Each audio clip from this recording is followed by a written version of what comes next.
too much, now I'm swallowed. Now I'm the fool while you're breaking rules.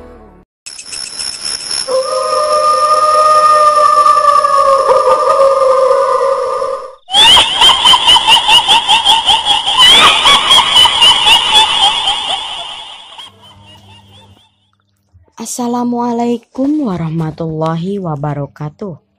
Selamat berjumpa kembali di channel Abah Alif Senanti. Semoga Anda sehat walafiat dan ada dalam lindungan Allah Subhanahu wa Ta'ala. Amin ya Rabbal Alamin. Kali ini izinkan saya membawakan sebuah program Ki Mama atau kisah malam Jumat. Cerita mistis nyata ini bukan hayalan, bukan pula kebohongan, namun kisah nyata yang diceritakan para orang tua. Disuguhkan sebagai hiburan dan juga semoga dapat dijadikan pelajaran, terutama untuk orang-orang yang beriman. Kisah ini berjudul Dinyatakan Mati Ternyata Ditumbalkan oleh Pelaku Pesugihan. Namun sebelumnya kami memohon bantuan subscribe dan tekan tombol loncengnya supaya Anda tidak ketinggalan cerita-cerita mistis nyata lainnya. Setiap malam Selasa yang kami kemas menjadi cemas atau cerita malam Selasa dan Ki Mama atau kisah malam Jumat yang kami upload setiap malam Jumat. Kisah ini terjadi tahun 80-an di sebuah wilayah utara Kabupaten Ciamis, Jawa Barat. Sebut saja Mak Ipah, seorang nenek yang terbilang soleha, selalu menunaikan sholat 5 waktu, mengaji, dan bersedekah. Suaminya sudah meninggal dunia sejak lama, hingga Mak Ipah tinggal seorang diri di rumahnya. Dia memiliki beberapa orang anak yang semuanya sudah berkeluarga. Salah satu anak kesayangannya adalah seorang perwira TNI yang bertugas di Bandung.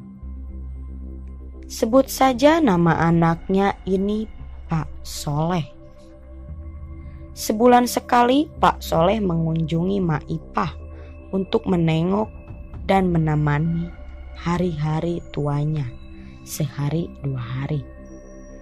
Suatu hari Mak Ipah menghadiri syukuran di tempat tetangga yang masih terbilang kerabatnya. Sebut saja Nyi Mimin. Konon katanya Nyi Mimin dan suaminya Mang Dudung merayakan hajat syukuran karena bisnisnya di pasar meraup keuntungan yang banyak. Kala itu Mak Ipah ikut membantu bekerja di dapur bersama dengan kerabatnya yang lain. Tidak ada hal aneh yang terjadi di tempat hajatan. Mak Ipah pulang kembali ke rumahnya.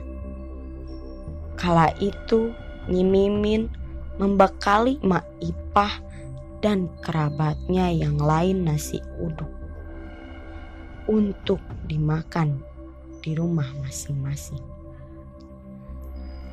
Setiba di rumah sekitar pukul 5 sore, Mak Ipah makan nasi uduk tersebut. Beberapa menit setelah makan nasi uduk tersebut, ada hal aneh terjadi padanya. Mendadak dia merasakan pusing dan mual. Mak Ipah pun pingsan tanpa ada orang lain yang tahu. Setelah Isya, datanglah anak Mak Ipah yang rumahnya paling dekat, yaitu Ceneni. Ceneni setiap malam biasa mengirim makan malam dan terkadang menemani Mak Ipah menginap bergiliran dengan anak Mak Ipah yang lain. "Mak, bangun Mak, ini makan malam dulu," kata Ceneni. Betapa kagetnya Ceneni karena Mak Ipah tidak terbangun meski badannya dia guncangkan. Tubuh Mak Ipah kaku di kursi kayu tempat beliau biasa beristirahat. Sambil menangis, Ceneni pun berteriak meminta pertolongan warga. Kala itu, pelayanan klinik atau dokter tidaklah sebanyak sekarang. Paling hanya ada mantri. Pak Mantri mengatakan kalau Mak Ipah sudah meninggal dunia. Warga pun melakukan persiapan pemakaman.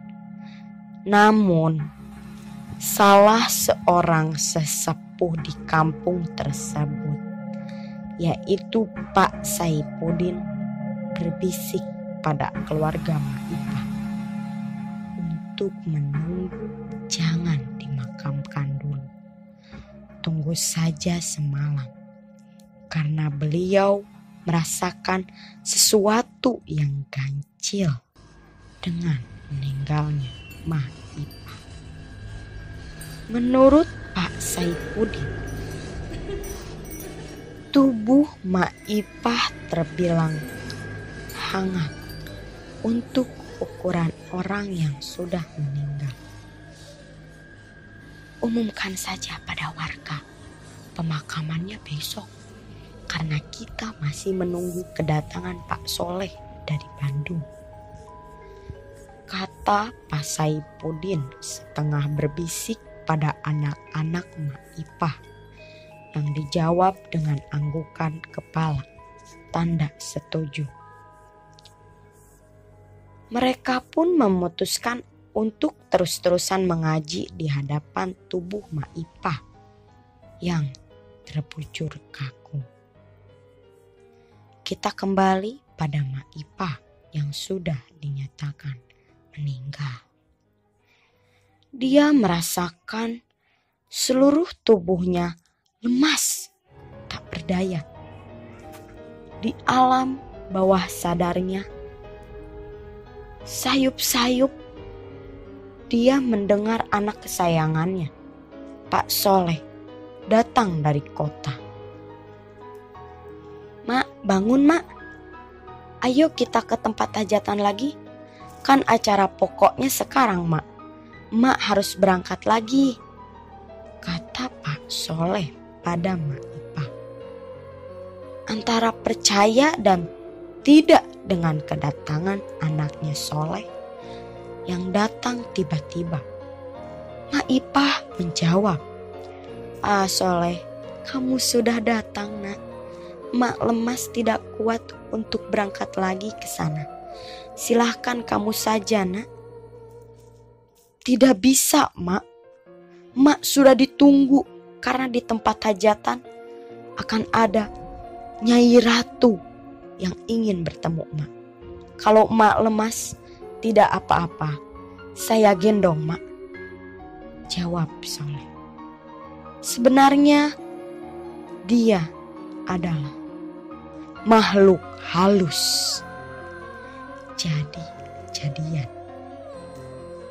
yang menyerupai Pak Soleh untuk membujuk Mak Ipah agar mau dibawa ke alam jin. Akhirnya Maipah pun mau digendong oleh Soleh. Secepat kilat mereka sudah tiba di depan sebuah keraton yang sangat mewah, berdinding taburan emas dan permata. Maipah pun diajak masuk oleh Soleh. Anehnya, ketika Maipah masuk ruang keraton, wujud Pak Soleh tiba-tiba menghilang. Maipah terbengong-bengong.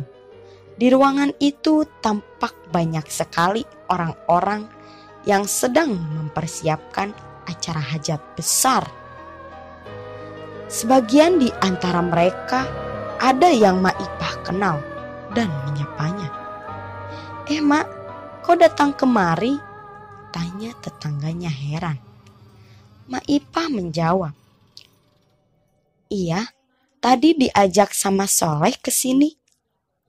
Maipah sangat takjub dengan kemewahan keraton tersebut.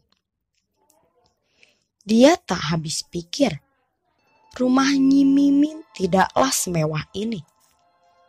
Yang punya hajat kan Nyi Mimin. Tapi kenapa kok sekarang dia berada di keraton yang sangat mewah? Dia pun mencari-cari anaknya Soleh, tapi kok tidak ada. Tiba-tiba datang seorang pria dengan dandanan mirip punggawa kerajaan dan berbicara kepadanya. "Oh, Anda Maipah ya? Kami sudah diberitahu dari saudara Anda, Bu Mimin, bahwa Anda akan datang hari ini. Silahkan Emak, tunggu dulu di sini. Karena Nyi Ratu nanti malam jam 12 akan datang menemui Emak," kata pria itu, menambah keheranan Maipah. Pria itu pun pergi. Maipah berkeliling ke seluruh sudut ruangan yang luas itu. Banyak orang sibuk memasak. Anehnya, apa yang dilihat Maipah sungguh sangat berbeda dengan kebiasaan pada umumnya. Maipah melihat bumbu-bumbu dapur yang berukuran tidak wajar.